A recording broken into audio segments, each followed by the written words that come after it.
Olá, quarto ano. Vamos para a nossa aula de história e hoje nós vamos estudar sobre a colonização do Brasil, ou a colonização no Brasil.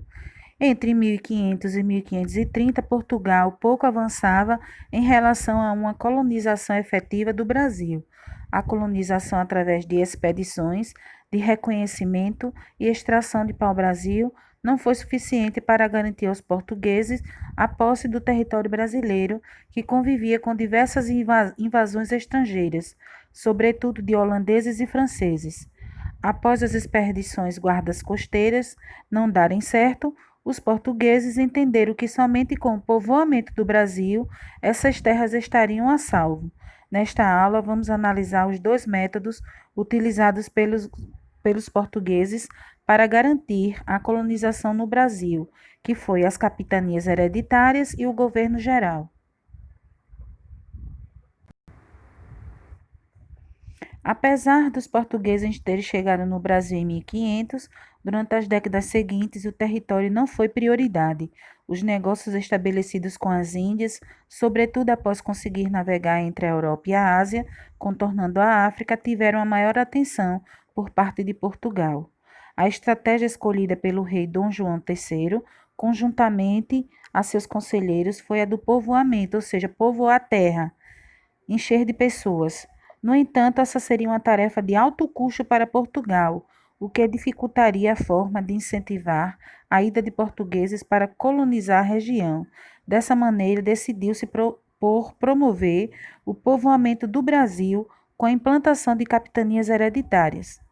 O sistema de capitanias hereditárias já era utilizado na Ilha da Madeira e na Ilha de Açores, também colonizadas por Portugal.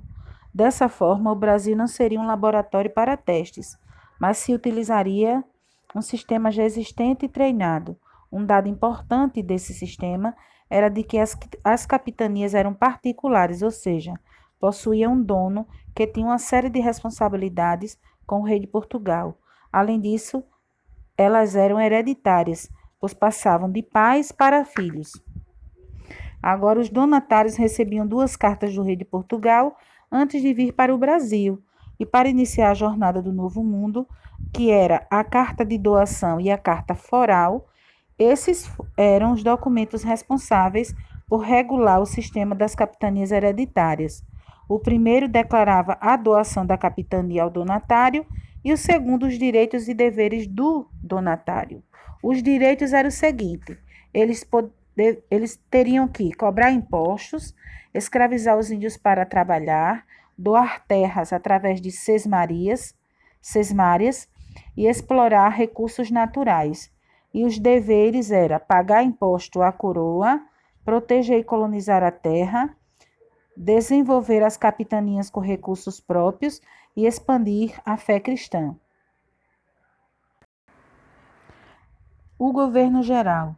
Com o fracasso das capitanias hereditárias, a coroa portuguesa entendeu que a transferência de seus interesses para donatários não foi benéfica.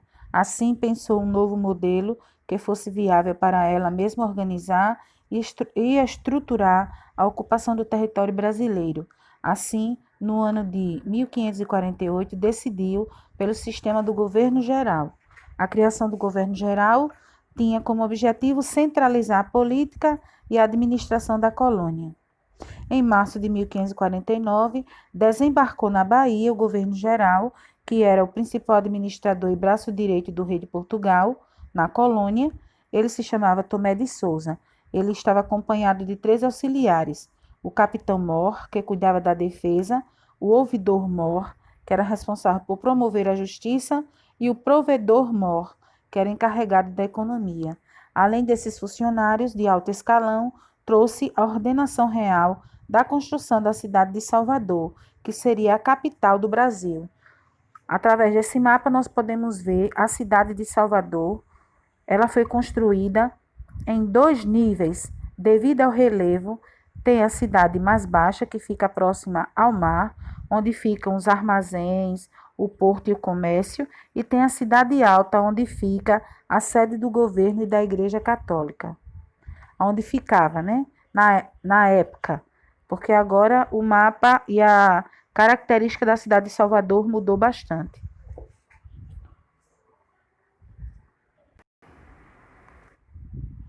Apesar dessas câmaras municipais terem como objetivo auxiliar o governo geral na administração, elas começaram a se tornar espaços em que os poderes locais sobressaíam.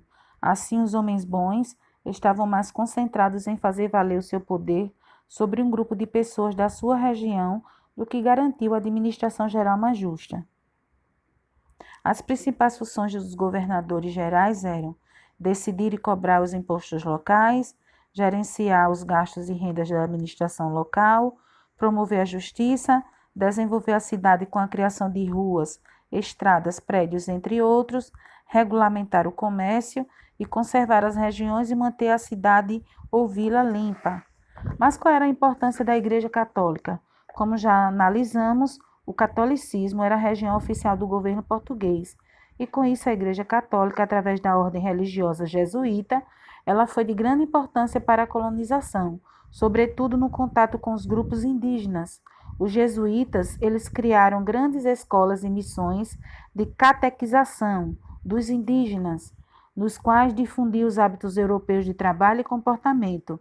Nesse sentido, os padres apresentavam a Bíblia Católica aos indígenas e os ensinava a rezar, e a língua portuguesa também ensinava também o ritmo de trabalho e entre outros hábitos e costumes. Ou seja, a Igreja Católica teve uma grande importância no papel de ensinar os índios a se comportarem, a falarem a língua portuguesa, aprenderem a trabalhar, aprenderem a ter bons hábitos, bons costumes.